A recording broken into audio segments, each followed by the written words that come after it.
this video, and I very much hope that you did. Don't forget to give it a big thumbs up and subscribe down below if you'd be part of this awesome growing family. I've also got my social media down there as well as other bookish links, and I forgot my own outro. Oh!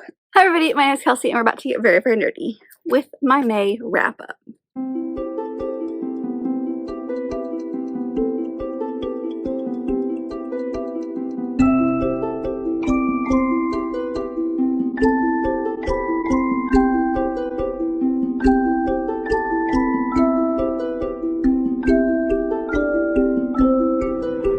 In May, I set out to do really one big video project that I'd been meaning to do for a very long time. I did it. I finally completed the thing that I've been working on for like 2 years. So I will leave the vlogs that I did this month down below as well as up above when we get to those books. But my one goal this month, I completed. So very excited about that. And I was able to read a bunch of other things this month. I don't know what happened. Maybe because I know that my reading is about to dip. I decided to do, but I don't know. But we ended up reading 14 books this month. So let's just dive right into the stats.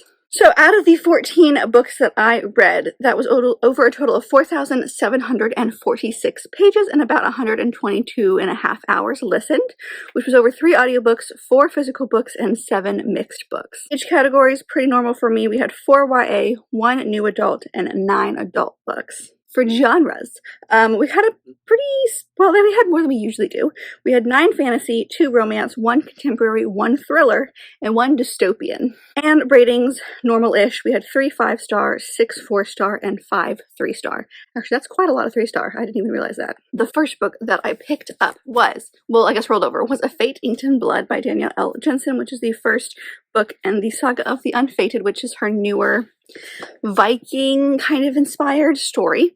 And I've read The Bridge Kingdom by this author, really enjoyed it, and a lot of my feelings I think about this are going to be relatively similar to what I thought about The Bridge Kingdom. Trigger warnings for violence, blood, and gore, because again, set in a very Viking, Celtic inspired world, and Norse maybe is a better word than Viking, but it basically follows this girl who throughout her life has known she's got some sort of magical something in her blood, doesn't know what it is, and one day she gets put in a situation where she has been forced to reveal said magic, and it is revealed that she is what's called a shield maiden. She has magic from a very specific god, and the guy that's kind of in charge of their village, their group, is set on being king, and he thinks that she's going to help him, so she basically is forced to marry this guy. We also have his son, who is again another person who has been gifted by one of the gods. His is more to do with like strength and ability during combat, and so he ends up having to train her. So it's their story.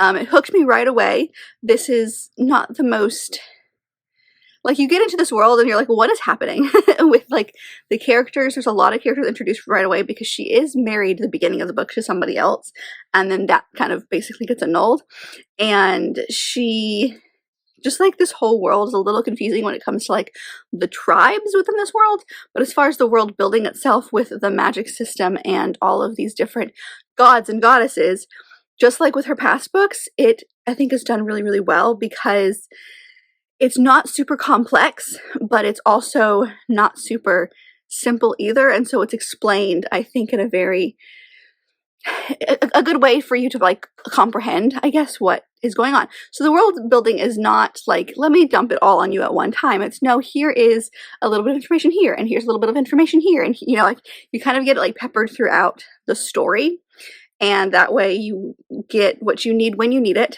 but also like there's no huge amount of world building at the beginning or in the middle or, you know, at some point during this story, and it's very easy to kind of get everything without it being a particularly simple system. So I loved it. I also love her writing. It's super addictive. I don't know what she does, but she has the way of like, without me even realizing it, getting sucked into these characters. Like I think I was halfway through this book before I realized I was halfway through this book, and I just like couldn't stop reading. I liked the romance. It was not as in depth, I think, or as maybe as believable as her other books. Like I keep comparing it in my head to The Bridge Kingdom because that's the first book I ever read by her. She's still my favorite, like out of her books. But it definitely is good. I ended up giving it 4.5 stars. I don't think I told you that yet, but I gave it 4.5 stars, so it's definitely up there. It's just not my favorite thing she's ever written. And the romance, while it didn't kind of come out of nowhere, we kind of knew that was going to happen going into the story. It developed rather quickly, where like they both had feelings for each other, and then all of a sudden then they're like, oh, and now I love you. And it's like, okay, wait a second, back up. So it's not the most exciting, believable, maybe is a better word, romance, but I still got 4.5 stars. I'm still invested. I still want to know what the next one's going to be about. So I will have this, my eye out for whenever there's a sequel in this book, because there's no date, there's nothing at this point, and I am hooked. I need to know. The next one that I picked up, I did for, that's one of the vlogs I did this month, which was to read hyped books. So I did Emily Wilde's Encyclopedia of Faeries by Heather Fawcett. I do have a vlog on that, like I mentioned, so I'll leave it linked above. This is, I think, my second in the Hyped Chronicles series that I started not too long ago. And I gave this one 3.5 stars. So I'll go way in depth in that video. It's also spoilery if you want to know like spoilery thoughts of what's going on. But from page 1, I was not in love with the writing style. I understood what the author was doing. I understood why it was written the way it was written, but it was not a writing style that I personally enjoyed reading. So this book, if you don't know, follows Emily Wilde, who is writing a dissertation or a paper or something about fairies and the different types of fairies in the world. And so she goes to this very secluded town, because there's supposed to be this thing called like high fae, or the hidden ones, sorry, which are the kind of fae that look like humans. Because there's different kinds. There's totally different kinds. They all look very different. They're all different species within this fairy world and everything like that. And so this is the one that looks most like humans. So they're the ones that there is not a lot of information about. So she goes to this very like Arctic kind of town. And then one of the people who works in the university with her shows up and basically says, I am here to help you. And he is very charismatic and a little all over the place, very different from her, very, kind of like, I want to say she has social anxiety in a way, because like she does not take social cues very well. And he understands what's going on in the world, and kind of like when she messes up, he understands why and can explain to her. So they end up working on this project together.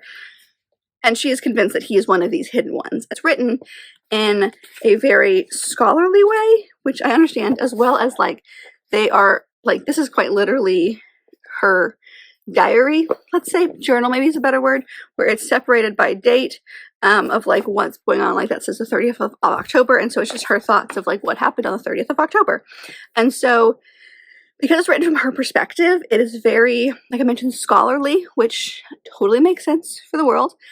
But it's a very disconnected way of looking at it. And this is set historically, so you do have a kind of like tilt towards the like classic writing style, like what you would expect when you read things like any sort of Regency romance that has been written a while ago, you know, Jane Austen, things like that. It makes sense that it's classical because it's set in, I don't even remember what year it's set in. It's set in 1909. So of course it would have a little bit of an older leaning language to it. Of course it would be scholarly because it's quite literally her describing her day and all the information she's kept as she's discovering things. But you've also got a little bit of romance in here. It's very adventurous near the end of it. So like the plot itself is great. The way the plot is being delivered, I think, is where it suffered for me. Like I said, I gave it 3.5 stars, but I think I wanted more from this, and I didn't get more from this. So I don't think I'm going to continue with this series. I think I'm good after this one, because I've heard that basically this entire series is almost like cookie cutter in a sense of like it's a different adventure, but it's going to be written the same way. And my biggest issue with this book was the way it was written. For me, that might be perfect for you. That might be exactly what you want, which is great, and I'm so happy. But for me personally, it just didn't quite work. The next one I'm going to talk about is, over the course of this month, I read volumes 2 through 5 of the Ancient Mage's Bride. I don't know why I can never say that correctly. So I'm just kind of talk about them all together. Some of them I gave so the second one I gave 4.5 stars to. The third one I gave 3.5. The fourth one I gave 4, and the fifth one I gave 3.5. So it kind of like varies based on volume. A couple of trigger warnings for the second volume. They do have animal death in that one. And then for the fourth volume, I believe it is, yes, there's mentions of suicide. I liked this. I basically started right, like the plot started right after the events of the first one. The first one ended on a cliffhanger. Not all of them have ended on cliffhangers. The first one was probably the worst cliffhanger that I've read so far. But what I'm liking is over the course of these volumes, we get more information on our main male lead, which is the mage. He is the little like skeleton-y kind of person that you can see, and he is the one that is kind of like teaching our main character all about the magic system. So this book starts in the first volume, obviously, with our main character, who is basically a very specific type of human, where she has the ability to like conjure magic, but it's really, really high magic. And so a lot of people love that about her, because like only certain people can use magic, and you can only use like, based on who you are, your magic ability can go up or down. And so hers is really, really high. But in the first book, she is basically at auction, and the mage buys her to become his apprentice, because everybody wants her because of this magical ability, and she's never had a good home life that she can remember, and so she just kind of accepts this about herself. And he buys her primarily so that the other people don't, but also because like he needs an apprentice, and also like he knows, based on her personality and as a person, like he knows that she's been through some stuff, and so he's trying to protect her. So he does technically buy her at the beginning, but like she has free will, and like he basically like lets her do whatever she wants, as well as long as she's like learning the magic with him, and she's not like contained to this house. She can leave if she wants to. He just kind of like takes her out of the terrible situation. So over the course of the next few books, we learn more about him and his backstory. We still continue to learn about the world, because every like volume or so we meet a different kind of magical creature within this world, or a different subsect of magical creature, which I really enjoyed. And then of course we do get to see some people again. Like we met dragons for the first time in the very first volume, and then in one of these other volumes, I don't remember which one it was, we go back to see the dragons again. And then there's some fairies that hang out, and then there is the silent helper basically in his house. I can't remember exactly what she's a magical creature as well. I can't remember exactly what it is, but one volume, or like one chapter in one of the later volumes that I've read, focuses on her and how she got into this situation, how she became kind of like the housekeeper for the main guy. So it's just a very interesting world. What I like about it is that it's not super complex, but it's given to you in small doses, so that even if there's not a lot of world building right away, you basically are like, oh, and now we're going to go learn about this thing now that we've learned about this thing. And so it's just a way of giving you the information and learning along with our main character, because obviously like she knows literally nothing. So I really enjoyed this. Like some volumes were better than others, which is pretty accurate for most graphic novel and manga series. Some volumes are going to work and some volumes don't. Some volumes have better plots. Some volumes are more character driven, so it just kind of depends, you know. But overall, I'm still really enjoying this. They have started to introduce the possibility, I think, of a romance between her and this guy. Maybe, I'm not entirely sure, because in this world, basically, like, when you are an apprentice, you are thought of as like a father and child situation, and then that apprenticeship as you grow up can turn into a husband-wife situation. And I don't know if that's just like the words that are being chosen, or if it's actually they actually mean like something romantic happens. I don't really know. It's not described well, but it was just barely mentioned. And we have our main guy basically like learning human emotions, and that's new for him. So there's little hints that there's a possibility of a romance, and I know that literally in the title it says bride, but it's not really mentioned. He kind of jokes about it in the very first volume, and then it's not really mentioned again until like the last volume I read, which I think was 5. So we'll see. I'm not in love with the fact, because he does have a very fatherly approach to the way that he teaches her, and I think there's a really big age gap between them. Now I know that he's like an ancient creature and like hundreds of thousands of years old, but like there's just something about the way that he treats her is very like fatherly. And if they try to make this into a romance, I don't know how I'm going to feel about it. So I'm going to continue to read these. I have the 6th one on my TBR for the month. So like I'm enjoying my time while I'm reading them, but if they start to like lean towards maybe the romantic elements of it, and I'm not sure how I'm going to feel about that, we may DNF this series. But as of right now, I'm still enjoying it. So I'm still going along with the story. And it's a fantasy, and fantasy mangas are very, very hit or miss, mostly miss, and this one has been a hit so far. Next book that I picked up was Queen of Myth and Monsters by Scarlett St. Clair, which is the second book in the Iseult and, the Adrian and Iseult, I always flip their names, series. There's a third one. There's no date yet. I'm not even sure we have a title. We definitely don't have a cover. So I don't know when we're going to get the third one. But I ended up giving this one 4 stars. I went into this one very, very hesitant because I read this in that vlog I did where I read a bunch of books about vampires. And I adored the first one. I would not shut up about it. It was like a favorite of the year. I just loved the romance. I loved everything about it. And so I was going into this one very, very hesitant because I did the same thing with Discovered Witches, and the sequel of that one really let me down. So I was like, oh no, I've created this hype in my head because the first one was just so good. I am now worried about this one. And while it didn't live up to the hype in my head and it wasn't as good as the first book, I still enjoyed my time reading it. Like, it was still sucked me in. The characters changed a little bit as far as their romance goes, and so I didn't love, primarily Adrian, I didn't love the way that he was, like, treating Iseult. Not that he did, like, anything bad, it was just, like, because of, like, where he was mentally, and we kind of figure out stuff throughout this book as to why he was acting the way he does. He kind of, like, takes his anger out and just kind of yells at her a few times, and then, like, the next morning they go, oh, I'm so sorry, and they talk about it and everything's okay. But he lets his anger get a hold of him a few times, and like he doesn't hit her or anything like that, but like he does yell at her a lot, and they have a lot of like arguments. There is a bunch of trigger warnings, so like I don't think many of these, a couple of these are on the page, and some of them are not. So we have rape, sexual assault, torture, infant loss, and suicide. So rape is not on the page. It is her remembering some stuff. Same thing with sexual assault. I'm pretty sure that's not on the page either, but the rest of the stuff is not great. So just kind of be wary going into this one. First book, I realized I talked about my thoughts on this one and then didn't tell you what this book was about. So the first book basically follows Adrian and Iseult. Adrian's a vampire. Iseult is the princess of a neighboring country, and Adrian is basically kind of like taking over one country at a time. The book starts with him meeting with her father, basically to like create a treaty so that, like, no one likes the vampires, but her father is like, this is the best way that I can protect our people, is if I kind of like give in to his demands, because he's not going to hurt us after that. And his demand is that he marries Iseult, and Iseult's like, all right, fine.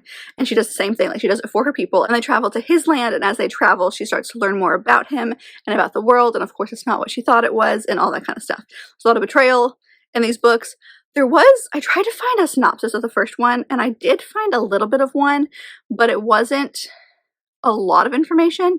So I went into this one also hesitant because I was afraid I was going to forget a lot of stuff, and there were some characters that were just doing things, and I was like, why are you where you are? And then as I read, I was remembering why they ended up in that situation or whatever it was. So she does a good job of reminding you, but it is, for me, it had been half a year, more than that, and my memory is not good. So if you also have a terrible memory, maybe try to find a synopsis before going into this one. I mean, she does remind you the important things, so that's good. But now I'm just rambling. I enjoy the story, and I realized that I was sucked into it before I realized I was. Like, just same with the first book, Fate, Inked in Blood. This story, I was like, it's not super long, but I was like, I don't know, it's him and Han, and I was feeling like we hadn't gotten very far into the story, and then I would look at the book, and we were like halfway through, and I was like, wait a second, rewind. I got sucked into so much of the story, and I didn't even realize I was sucked into this much of the story. That is surprising. So she has a very addictive writing style, where like, even if some of the characters are driving you nuts, you can't stop reading, which is good and bad.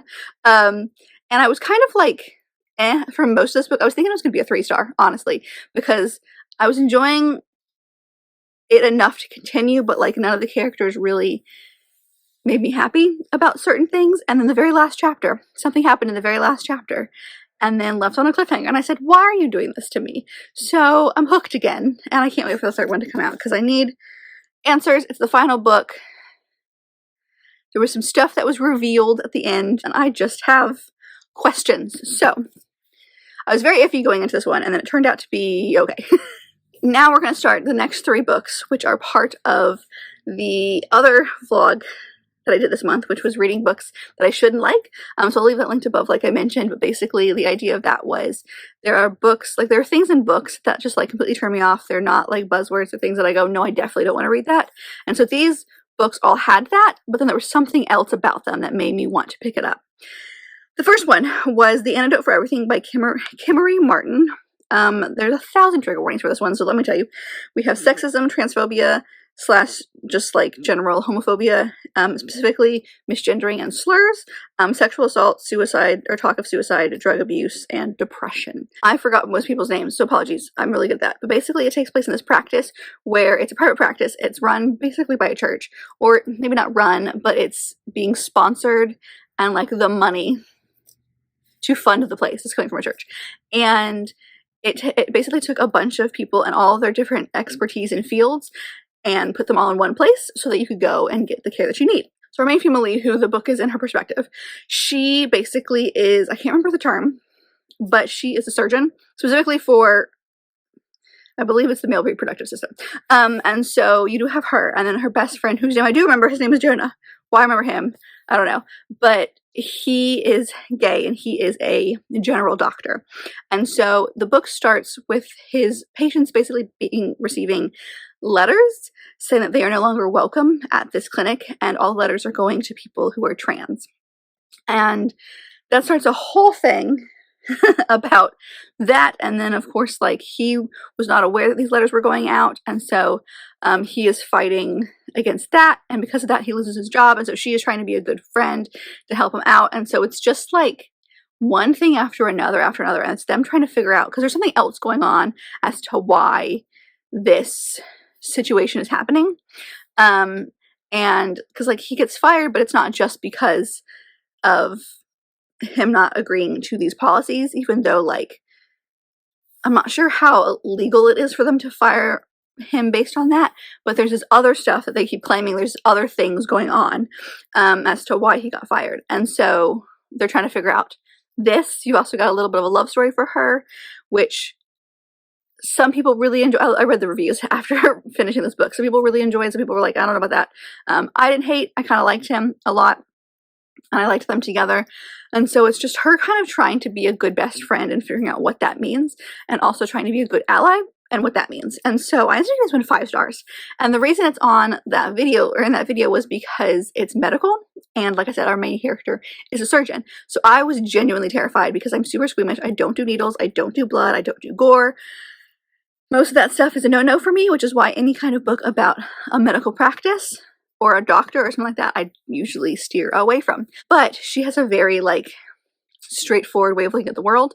So even though like the book literally starts with her in surgery, she doesn't explain like, and I took the knife and I cut this and the blood gushed everywhere. Like it wasn't like that. It was like scientifically, this is what I did. And then she would go back to like what she was, like the conversation she was having. So it wasn't as surgery focused as I thought it was going to be, which I'm very grateful for. It's very medically focused, obviously, because there's both doctors, but that was fine. I was afraid we were going to have a lot of surgeries and a lot of like medical talk like that, and it wasn't like that at all. So I was giving it 5 stars just because my experience with it was really good. I really liked the characters. It just kind of like had this mystery element, like I mentioned, and then also like every time I thought I knew where the story was going to go, something happened, and I was like, how did we get here?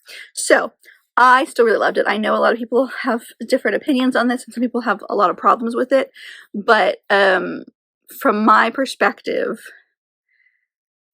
which was very, very similar to the perspective of the main character, I could see where she was coming from, as well as having a story like this about these policies in a medical field being written by someone who is cis white.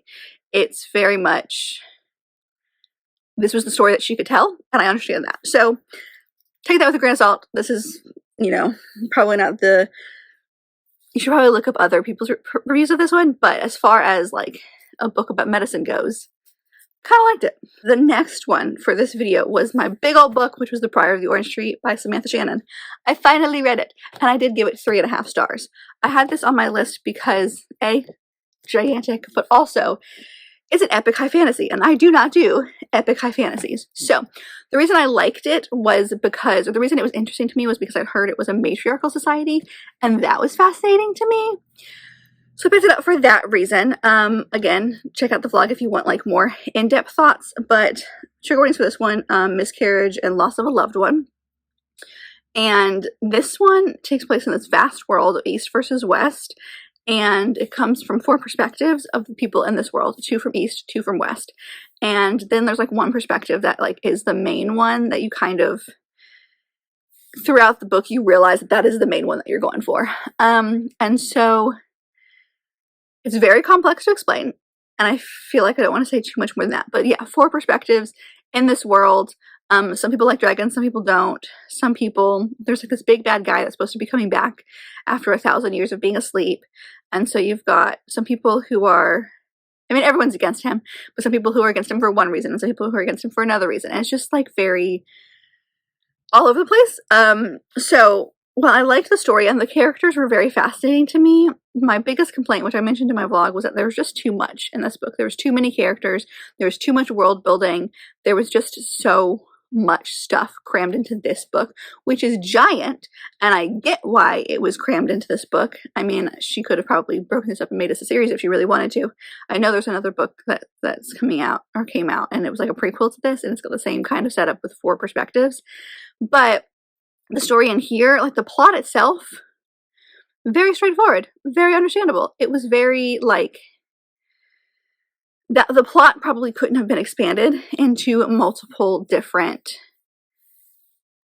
books, but everything else, there was just too much to it. It was like, what I assume when an author writes, specifically a fantasy book, is they have an entire world that they have created in their head, but they don't need to tell the reader every little thing that they've created. It's just to help them make sense of the world, and then the reader gets what they need for the story. It felt like Samantha Shannon wanted to tell you, the reader, every little thing that she had created for this world, and how amazing it was, and all this stuff, and half of the world building and half of the like history in this world did not need to be put in this book. It made no difference to the plot. Some things, yes, some things definitely need to be told, and there's an entire glossary in the back where it's got the characters listed, it's got the history of the world listed, and it's got like some words that would be specific to this world. Very helpful if you are someone like that. I barely looked at the glossary because I could either pick it up from context clues, or I could space out. Like, they would introduce a character and I'd go, cool, and I'd move on and completely forget about that character, and that character would not come back. So why was they introduced in the first place? I don't know. There's just a couple of things that, like, I think it's just because I do not read high fantasy, and those are probably more common in a high fantasy story. So I'm very glad I read this, because now I know. I was super curious. I still enjoy my time. Like, I was able to fly through this in probably about a week and a half, which is crazy. But I enjoyed it. I enjoyed my time. I'm not trying to say like I didn't enjoy it, but there's definitely a lot of elements that I think could have been better. So I don't know if I'm going to hold on to this one or not. I kind of want to, just because it's brick, and I'm like, I did it. You know, like, I have proof that I read it, but also like I didn't tab a single thing in this book. So we'll see. But I read it, and that was the one that was like, if I don't read this now, I'm not going to get to it anytime soon. The last book for this video was Upright Women Wanted by Sarah Gailey. This one, trigger warnings for domestic abuse in this story. But this one is a novella. It's like a dystopian sort of novella. It takes place in like a Western inspired world, and it follows our main character who just witnessed the death of her best friend and slash lover, and doesn't really want to be part of that anymore, but like is also like thinks that there's something wrong with her because she had feelings for a girl, and decides to kind of run away towards this group called the Librarians. And they are exactly what it sounds like. It's a group who travel from town to town with a cart, and there's a bunch of books on it, and they pick up books that you've already read and they drop off books that you want, and vice, like, just kind of like doing things like that. They also will pick up packages and move them from place to place. And she thinks, you know, these books and this work has been sanctioned by whatever sort of government is in this world, and therefore they must be upright, stating citizens. I'm going to go hang out with them because they can fix what's wrong with me. And she gets there and realizes that one of them is non-binary, and the other 2 women are in a relationship. And so she's like rethinking her life a little bit. I gave us 4 stars. I loved the story. It's very action-packed. It definitely has like a twist towards the end. And the world itself is a little bit confusing, but by the time you get to the end of the story, it is explained so that any kind of confusion you had, it kind of like clicks for you in the very last little bit of the story. I'm also always dubious when it comes to novellas, because they're so short that sometimes they work and it's great, and sometimes they don't have enough substance to them. And this one was not one of those. It worked amazingly. I think the plot was perfect for the story. Nothing felt rushed. The plot didn't feel rushed. The plot felt completely fleshed out. The characters felt fleshed out, which is hard to do in shorter stories. Like, this book was a total of 170 pages. So it is bigger than like a short story, but still relatively small. And the author was able to like create a whole world, create characters that I fell in love with, create a plot that I was completely intrigued by. Didn't feel rushed at all. Didn't feel like it was lacking anything. And I kind of want this world to be, the author to take this world and expand on it, maybe make a full-length version, just because the world itself is kind of fascinating. It's like I said, it's dystopian. It's set in like a Western time period, but it's got like a dystopian element to it, and I don't quite understand the gravity, I think, of this big world the author has created. And I think if they're able to like make this into a bigger story, amazing. But that doesn't take away from the lack or the enjoyment of this one, because it was great. Like, it doesn't need anything else. I just am needy and I want more. So yeah, I went into this because this was on the list because it was a Western. Didn't really know what I was going to feel about that, and I ended up loving it. The next book I ended up picking up was Heartless Hunter by Kristen Cicerelli, which is the first in the Crimson Moth series. This one is super hyped. Everyone loves it. It came out a little bit earlier this year, but I've seen like, not to the extent of like Fourth Wing hype. I'm not sure anything can match Fourth Wing hype, to be honest, but it was really up there when it came to the hype. I ended up giving this one 5 stars because this was not the next best critically acclaimed book. There's definitely stuff in this book that you've seen 1,000 times before. It's not like the most unique story, but I couldn't stop reading. I was hooked from the get-go. I was obsessed with these characters, and it was just an enjoyable ride. So this one got a 5-star primarily just because of the enjoyment of this story. So trigger warnings for blood magic, because the magic system entirely revolves around witches' blood and basically them nicking themselves to get blood to do magic. So this book follows Rune and Gideon, and Rune is a witch, but she has kind of hidden this about herself. She kind of like has stumbled her way into the society because of some stuff in her past, so people don't think that she is a witch at all. And there's also this being called the Crimson Moth, who goes out in the middle of the night and frees witches. And fun fact, that's her. So you've got that, and then you've got Gideon, who was actually the brother of her best friend, and he is like one of the super high ups, the head of like the army that's hunting these witches, and his goal is basically to find the Crimson Moth, because like she's the bane of his existence. And so it's the two of them, because he is convinced that she is the Crimson Moth, and she is trying to throw him off her trail, but also like she needs someone who's really powerful and high up, because there's a witch that has been captured and put in like a super high max like prison, and so they basically are both trying to flirt with each other to make the other one fall in love with them so that they will get what they want from them. So, and then of course it turns into other stuff. So the magic system, well, not my favorite because I hate blood and gore and things like that, so there were some elements that I was like, this is disgusting. What I found very interesting about this book is that Rune, basically, like, one way that you can tell that a person is a witch is if like you look at their arms and you can see all of the scars from when they were like nicking themselves to get their blood to make magic. Rune doesn't do that. Rune uses the blood from her period, so she has no visible marks to prove that she is a witch, because that's like, if you get caught and you are thought of as being a witch, that's the first thing they do, is they check your skin everywhere to see if you have any nicks in you, any scars.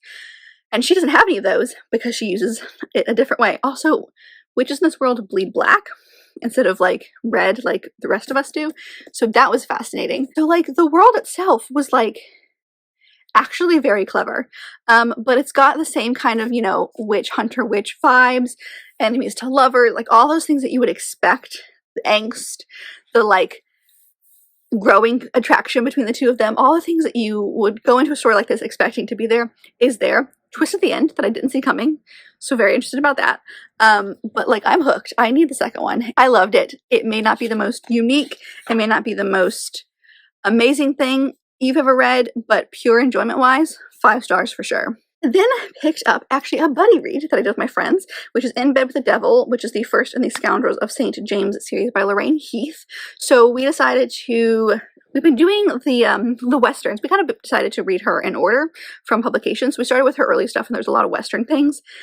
And the last book that we read by her, 2 out of the 3 of us DNF'd. So we decided to like jump ahead and try to find a book that was in a different time period. So like Regency, she has a lot of Regency in her later, or in her more recent works. And then also because like a lot of her early stuff doesn't have audiobooks. So we were trying to find one that had an audiobook. And so we decided to go with this one. And like I said, it's the first in the series. I think there are 4 or so. And I ended up really liking this one. I gave it 4 stars. Trigger warnings for domestic abuse / violence and rape, or mentions of rape. This one follows our 2 main characters. We have the Duke, who has basically been raised on the street, and when he grew up, he ran into this guy who it was convinced he was his long lost grandson, and he was just like, sure, yeah. And so he's convinced that he's not actually this Duke, but he just kind of took on the persona of this Duke and kind of got a little bit higher in society. And then you have our female lead, who is a lady in society, and her best friend is in a very, very abusive relationship with her husband. And she comes to the Duke because she knows his past, and he was actually in jail for a previous murder, which is how the grandfather found him. And so she's like, you've killed before. Can you? And so they struck up a bargain, basically, of she's going to help this woman that he has fallen in love with, who he grew up with, because the reason that she has told him that she doesn't want to marry him is because she doesn't think that she is appropriate for society, and she doesn't know all of the rules of society. And so he gets this woman to help his beloved, let's say, learn all the rules of society, and when she is deemed appropriate to go in society, then yes, he'll go and kill the person that she wants him to kill. And it's their relationship. So what I liked about this is that it's a little bit of a love triangle-y. Not really, but it's like he has feelings for this girl, but he also has feelings for this girl, and she only has feelings. It's just kind of one of those, like, he doesn't know what he wants situations, but he set his mind to it, so that's what he's going to do. But I've also never heard a plot like this in a Regency romance, which is fascinating. Like, literally, I think I was halfway through the prologue and I was hooked by the story already. So there's definitely some elements of this that aren't like amazing. The writing itself, which is one of the things that I've always loved about Lorraine Heath's books, it just fell flat. And I don't know if it's because there's a big like publication gap of like her early stuff versus now, or if it's like a difference in Western versus Regency. I don't know what it is. If we just like did a big jump from one writing style to a different one, and if we had like continued through the rest of her books in the order we had thought originally, maybe we wouldn't have noticed it as much. But like her early stuff that we read is so good at characters. It's so good at this beautiful prose and like describing the world and describing the characters and what they've been through. And this one just felt kind of flat. It felt like every other Regency romance I've read. Like, it wasn't anything amazing when it comes to the writing and the characters, but the plot itself was fascinating. So that's why I got 4 stars, because I loved the plot, but the writing was, it left much to be desired. Let's say that.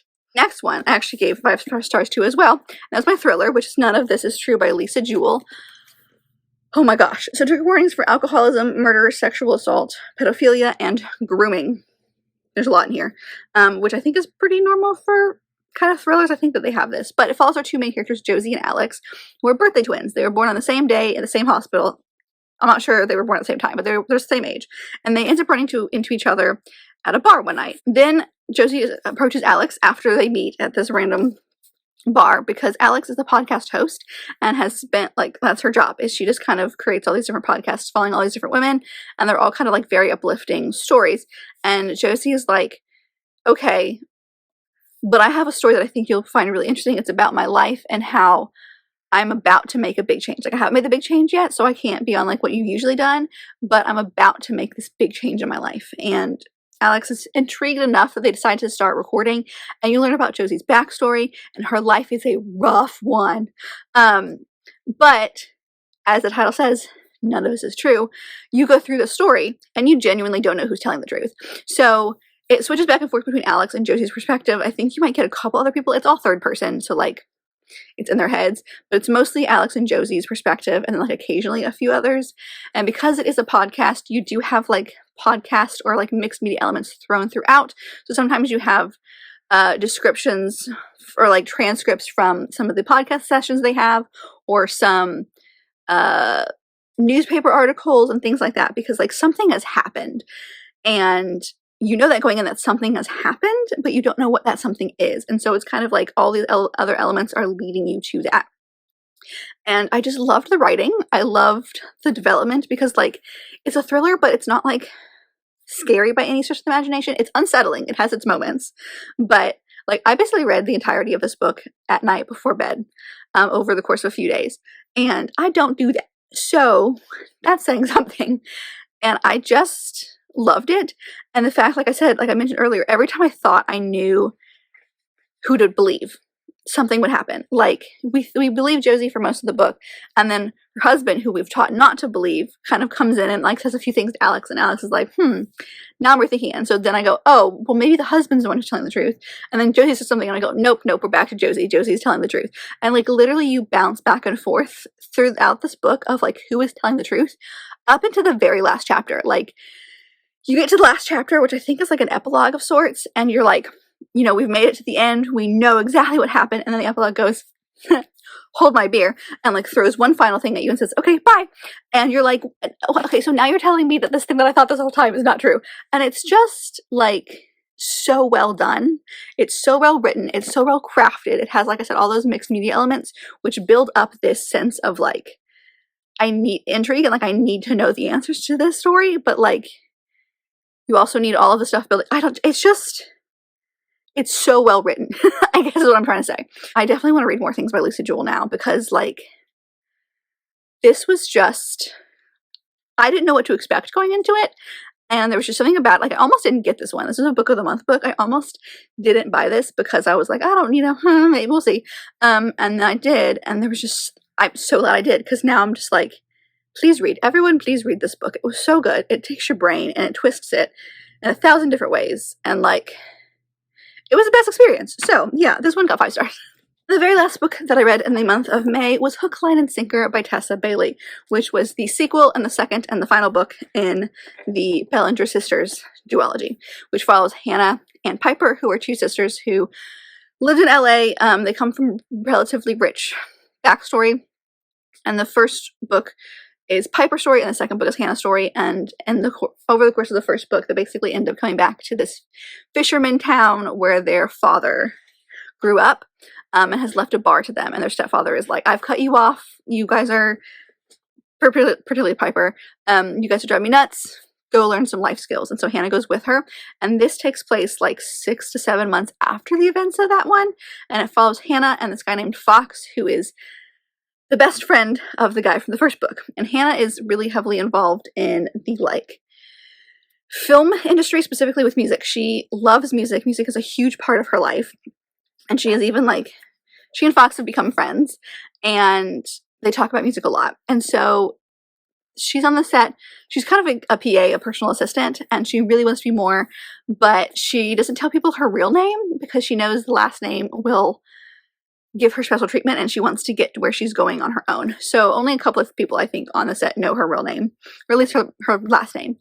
And so she ends up, they're having issues with the story and how the director wants it, and so she offers this fisherman town as an option for them to film in, and they do it. So they all come to this town, and she ends up staying in Fox's extra bedroom, and it's their relationship as she's going through this. She has a crush on the director of this film, and he's kind of trying to help her get this guy, but it's way more than that. And I just really love this. What I love about this series specifically, because the only books I've read by Tessa Bailey are these 2, and then the My Killer Vacation, which I ended up not really loving. But what I love about this series specifically is the depth that Tessa Bailey goes into when it comes to her characters, specifically the main male leads. Both Brennan and Fox go through some stuff in this book and have to kind of, like, get over a few mental blocks. And Fox is very focused on, like, he has had one persona his whole life because of who his dad is. He's like, oh, I'm going to be just like him. I'm going to be a womanizer just like him. And I've only ever been told that. So it must be true. People only look at me and all they see is a one-night stand kind of situation. And so he's just kind of, like, accepted this persona. But of course, Hannah comes into the picture and he wants to change and be a better person for her. But of course, no one thinks that he is worth it. And she does. She has full, like, faith in him. But, like, none of his friends or the people that he works on the boat with are, like, think highly of him in that regard.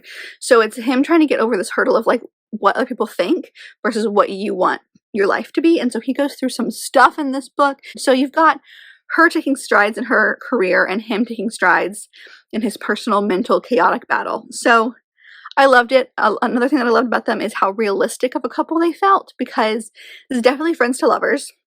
They start off as friends. Maybe not originally, like when they meet in the first book, maybe not so much, but by the beginning of this book, they have become friends, and he doesn't want to lose that. And so they have a lot of those conversations, and she's able to draw out some real things from him, which he's never told anybody. And then, like, if they have arguments, it's very realistic in the sense of, like, when you are in the heat of an argument and you're really frustrated or whatever it is, you say things you don't mean, but then you immediately go, oh crap, I shouldn't have said that. And so they both have these moments where they'll say something and then immediately go, I'm so sorry, I didn't actually mean that. And so, like, they really talk about their problems. They don't brush over things. They may go, okay, let's delay this conversation until the morning because I'm exhausted, or, you know, whatever it is, but they still have those conversations. And, like, specifically Hannah makes them have those conversations.